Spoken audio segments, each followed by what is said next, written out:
12वीच्या निकालात अमरावती विभाग 5व्या स्थानी तर वाशिमने पुन्हा बाजी मारली आहे। मात्र शिक्षणाचे हब समजल्या जाणाऱ्या अकोल्याचा सर्वात कमी निकाल लागल्याने जिल्ह्याची शैक्षणिक प्रतिमा धुळीस मिळाल्याचे चित्र आहे।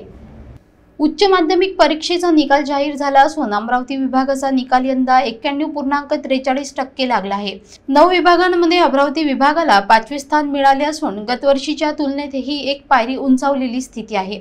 मात्र विभागातील जिल्हानिहाय आकडेवारी पाहता वाशिम जिल्ह्याने सलग दुसऱ्या वर्षी अव्वल ठिकाण कायम ठेवले आहे। वाशिमचा निकाल तब्बल 95.66% इतका लागला आहे। त्यानंतर बुलढाणा 95.18, अमरावती 91.5 आणि यवतमाळ 90.63% क्रमवारीत आहे। धक्कादायक बाब म्हणजे शिक्षणासाठी प्रसिद्ध असलेला अकोला जिल्हा यंदा सर्वात शेवटच्या क्रमांकावर आहे। अकोल्याचा निकाल केवळ 84.28% लागला असून विद्यार्थ्यांच्या अपेक्षांनाच नव्हे तर पालक, शाळा आणि कोचिंग क्लासेसच्या दाव्यांनाही या निकालाने जबर धक्का दिला आहे। अकोला शहरात राज्यभरातून विद्यार्थी शिक्षणासाठी येतात, लाखो रुपये फी भरतात, परंतु प्रत्यक्ष निकालात जिल्ह्याची शैक्षणिक प्रतिष्ठा खालावल्याचं चित्र आहे। निकालांतील ही तफावत चिंतेची बाब असून अकोल्यातील शिक्षण व्यवस्थेवर यामुळे प्रश्नचिन्ह उभं राहिलं आहे।